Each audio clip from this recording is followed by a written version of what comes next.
First things first, joining me now live, brought to you by Mercedes-Benz, the best or nothing. On Tuesday, I brought out the herd hierarchy. It's considered an industry leader. What I say normally goes. America, GM's coaches, just acknowledge my number one team is number one. This week I had Tampa Bay, a much better defense than, say, Kansas City. And now, as we predicted, the Bucs defense would be great early. The offense about Thanksgiving would be good. And apparently Nick Wright saw this and just, I guess, the only doubter of the herd hierarchy in its history. Go ahead. What's wrong with it? Well, it made me so mad that I have decided that starting tomorrow, I'm going to release my own tiers of the NFL to counter-program this nonsense. So on First Things First, 8 a.m. tomorrow, new segment, the Nick Wright tiers to go up against the herd hierarchy. So, Colin, I want to describe a team to you. This team has a great defense, star wide receiver who probably is a little underrated, an aging tight end, an offensive-minded smart coach, and great coordinators. Who'd I just describe? The Chicago Bears, who you got at 10, or the Tampa Bay Bucs, who you got at 1. If only the two had played each other and we could see, oh, wait, they did. If only one had a better record, oh, wait, they do. In what world can the Tampa Bay Bucs be 1, the Chicago Bears be 10?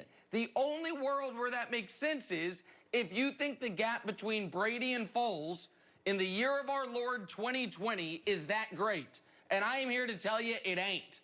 So I got no problem. I like you underrating the Chiefs. You've been underrating the Chiefs for 3 years. It's worked out great for us in our championship, so that's fine.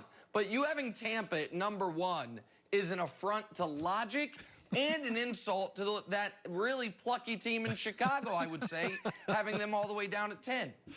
Well, I think Tampa's got, I don't know, about 5 more good weapons offensively. But needless to say, let's talk about Kansas City, because I said the other day, I said quarterbacks, even the great ones, should be used like salt.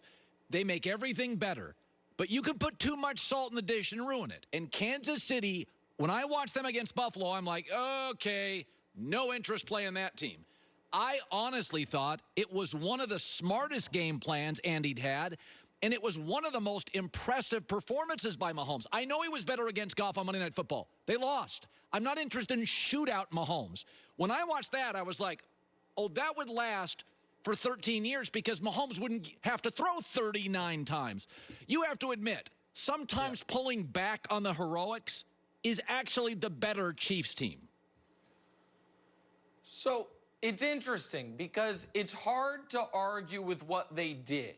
It was very obvious, Buffalo, you know, it's funny, going into the game, it's like, hey, Josh Allen, possible MVP.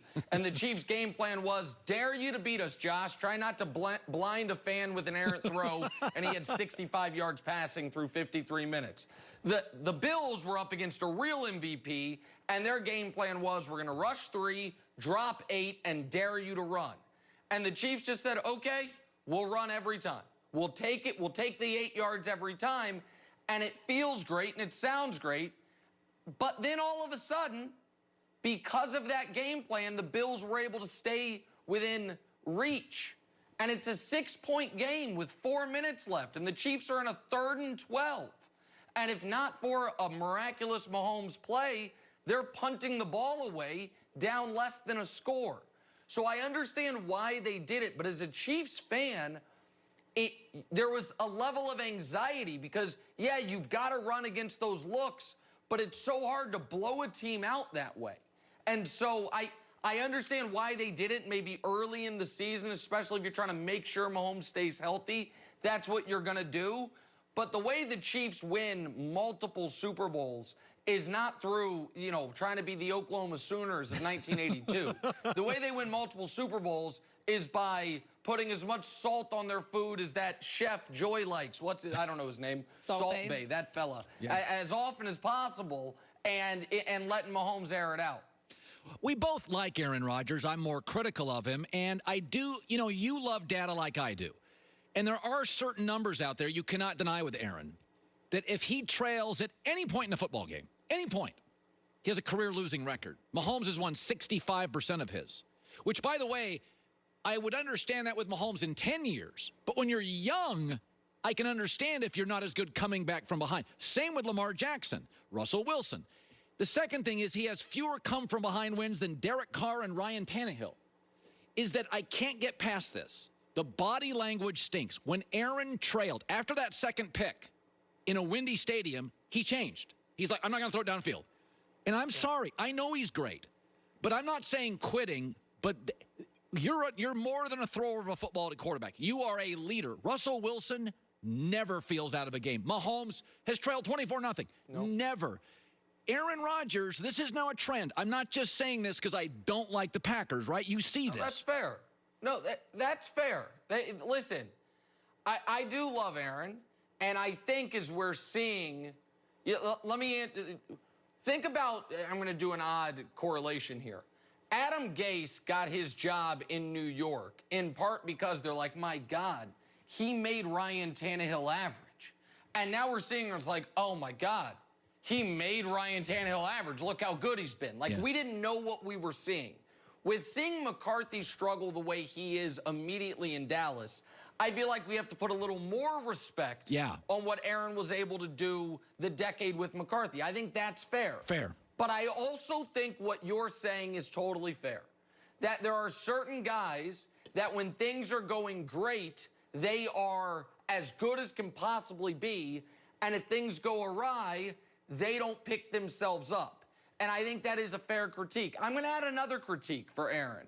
Because listen, Colin, I've never been complain about the celebrations guy. But I watched 20 years ago us have a national meltdown about Randy Moss pretending to moon a crowd.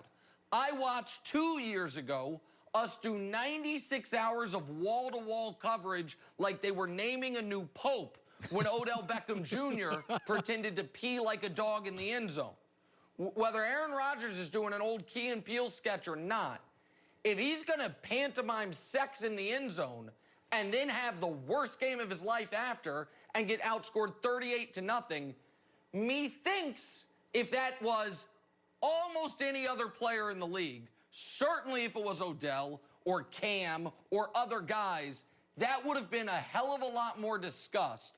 That when you go up 10-0, you're doing this touchdown celebration, and then it's pick six, nearly another pick six, and I feel like he kind of skirted on that. No, it's fair. I heard you talk about that this week, and I think it's a very interesting point, and I think it's a fair point, and I think it's right. Finally, Jerry Jones is, doing local radio hits. He's probably too busy to get in the phone with the Bears and the Ravens. I made a suggestion this morning. Trade Michael Gallup. You're going to have to pay him in a year. They are in a rebuild mode. We have committed this narrative. Oh, it's a very talented team. Really? If Zeke's your best player, I don't think he's what he was 2 years ago. They should call the Bears, the Ravens, Michael Gallup. My theory is Dallas is in a rebuild mode. They just don't want to admit it. Yeah, here's what I think Dallas has major problems. And this is all Monday morning quarterbacking for me because I picked them to go to the Super Bowl. So obviously I whiffed on it. Yeah. But they've got some of the highest paid guys in league history.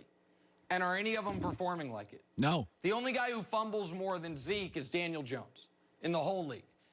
Amari Cooper is the king of the garbage time yards when his team's down 24 points.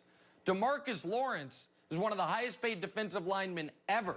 He's not even one of the 3 best defensive linemen on his own team this year. Dude, Aldon Smith, who was out of the league for 5 years, is lapping him as far as quarterback pressures and sacks. Their offensive line's high paid. They're hurt, so you can't blame them for that.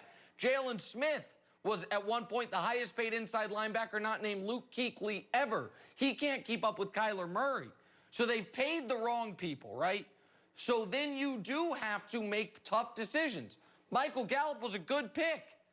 But now do you have to trade him to try to get another pick because you can't afford to pay him because you paid the wrong people? I think that is a really, I think it's an interesting point. I think this year's trade deadline could be super fascinating because as Joy mentioned, I think Julio Jones could be available. You could see, I wonder if Odell could be available. You could see some receivers moving around. And your idea of one of those receivers going to the Packers, I think makes sense. But yeah, Dallas is in real trouble.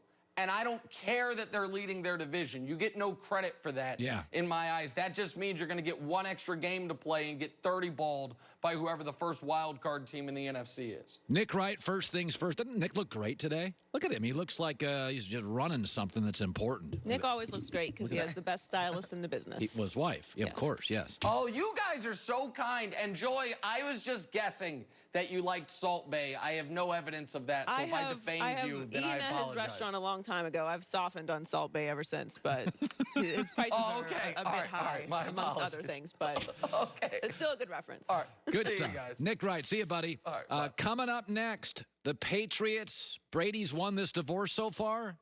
It could get better for Tampa and worse for New England. That and Joel Klatt, top of the hour, The Herd.